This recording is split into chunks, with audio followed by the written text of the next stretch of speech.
ठाकुर साहब, हमें थोड़े पैसे दे दीजिए। हम टमाटर और बैगन की खेती करेंगे और फसल कटते ही आपका पैसा लौटा देंगे। पैसा तो मिल जाएगा टुन्नू, पर मेरा ब्याज बहुत भारी है। अगर फसल खराब हुई तो मैं तेरी खाल उधेड़ लूंगा। टुन्नू और रानो ने उस बंजर जमीन को हल से खोदना शुरू किया। धूप बहुत तेज थी।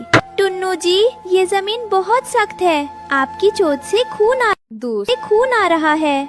घबराओ मत रानो, आज मेरा खून जमीन पर गिर रहा है। कल इसी जमीन से लाल सोना उगेंगे। सिंचाई के लिए पानी नहीं था। टुन्नू रोज नदी जाता और अपने पंखों में बाल्टी भर पानी लाता।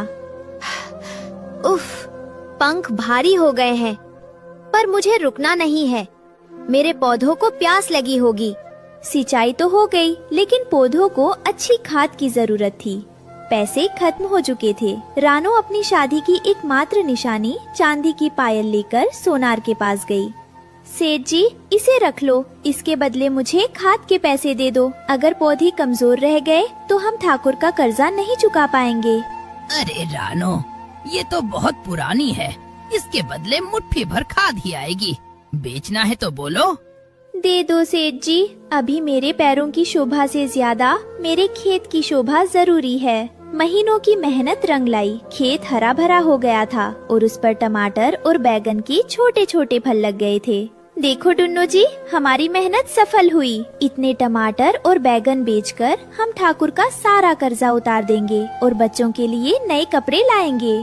फसल पक गई थी। हजारों बैगनों और टमाटरों से खेत ऐसे चमक रहा था मानो वहाँ खेत में हीरे मोती बिछे हो। ये जंगल की सबसे बेहतरीन फसल थी।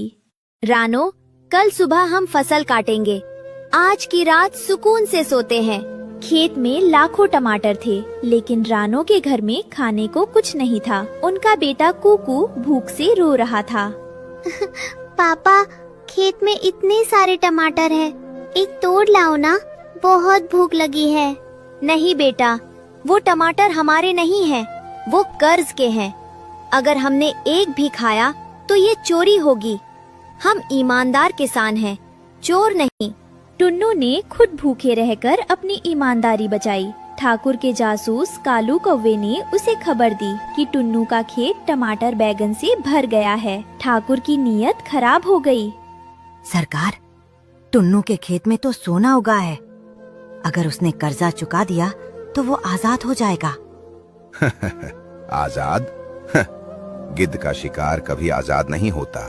चलो, आज ही हिसाब होगा। उधर ठाकुर का मुनीम लालू तोता अपनी बड़ी बड़ी बही खाते की किताबों में हेरा फेरी कर रहा था।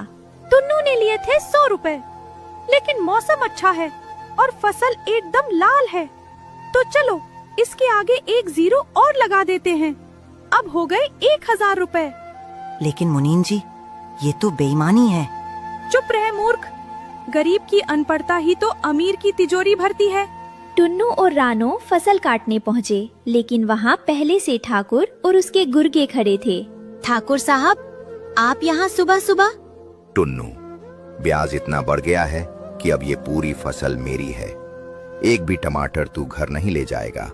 टुन्नू पागलों की तरह अपने पौधों के सामने खड़ा हो गया। नहीं, ये अन्याय है। मैंने अपना खून पसीना एक किया है। मैं आपको अपनी मेहनत लूटने नहीं दूंगा। शेरू, कालू, इसे समझा दो कि मालिक कौन है। मारो इसे। ठाकुर के गुर्गे टुन्नू पर टूट पड़े। टुन्नू ने उन्हें रोकने की कोशिश की, लेकिन वो बहुत सारे थे। हाथापाई में सैकड़ों पके हुए टमाटर पैरों तले कुचल गए। Pitch pitch. छोड़ दो उन्हें, मत मारो। ले लो सारी फसल, पर मेरे पति को छोड़ दो। जब ठाकुर के गुर्गे टुन्नू को मार रहे थे, तो पड़ोसी बंटी कबूतर और उसकी पत्नी सब देख रहे थे। जी सुनिए, जाइए टुन्नू भाई को बचाइए, वो लोग उसे जान से मार देंगे। पागल हो गई हो, वो ठाकुर है। अगर हम बीच में गए तो कल हमारा खेत भी छिन जाएगा। अपनी आंखें बंद कर लो, हमने कुछ नहीं देखा। टुन्नू मदद की आस में देखता रह गया, पर समाज ने आंखें मूंद ली। शेरू कौवे ने टुन्नू के सिर पर जोर से वार किया। टुन्नू लड़खड़ाया और कुचले हुए बैगनों के ढेर पर गिर गया। उसके गिरते ही हलचल शांत हो गई। ठाकुर और उसके गुर्गे हंसते हुए फसल लूटने लगे। रानो दौड़कर टुन्नू के पास आई। टुन्नू के चारों तरफ लाल रंग का तरल फैला हुआ था। रानो उसे पोंछने की कोशिश करने लगी। उठो टुन्नू जी, देखो ये सिर्फ टमाटर का रस है। ये सिर्फ टमाटर का रस है ना? बोलो ना, ये खून नहीं हो सकता।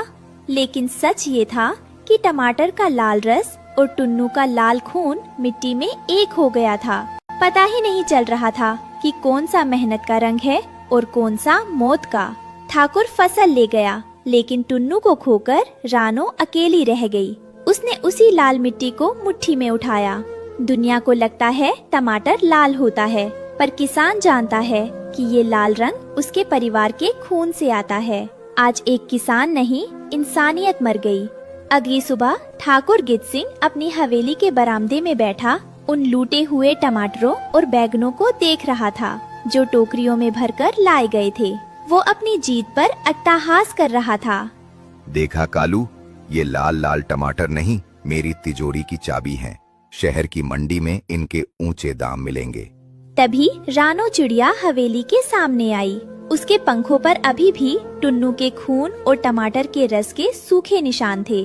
उसकी आंखों में आंसू नहीं, बल्कि एक ठंडी आग थी। ठाकुर, तूने फसल तो छीन ली, पर तूने उस मिट्टी का अपमान किया है जिसने इसे सींचा था। याद रखना, जिस लाल रंग को तू मुनाफा समझ रहा है, वो एक बेगुनाह का खून है। खून कभी पचता नहीं है ठाकुर। ठाकुर हंसने लगा, लेकिन जैसे ही उसने एक बड़ा सा लाल टमाटर खाने के लिए उठाया और उसे काटा, उसके भीतर से रस की जगह काला धुआं और करवाहट निकली। देखते ही देखते टोकरियों में रखे सारे टमाटर और बैगन सड़ने लगे। उनमें से ऐसी भयानक दुर्गंध आने लगी कि ठाकुर के गुर्गे नाक बंद करके भागने लगे। ये क्या हो रहा है? ये रातों रात सड़ कैसे गए? मुनीम, देखो इन्हें। सरकार, ये तो मिट्टी बन रहे हैं, काली मिट्टी। मेहनत का फल मीठा होता है ठाकुर, लेकिन जुल्म की कमाई सिर्फ राख होती है। तूने हमारा आज छीना है, पर ये मिट्टी तेरा वजूद छीन लेगी। रानो अपने छोटे कुकू का हाथ थामे जंगल की ओर निकल गई। भले ही उसके पास दाना नहीं था, लेकिन उसके सिर पर स्वाभिमान का आसमान था। जबकि ठाकुर अपनी सड़ती हुई दौलत के ढेर पर अकेला खड़ा रह गया।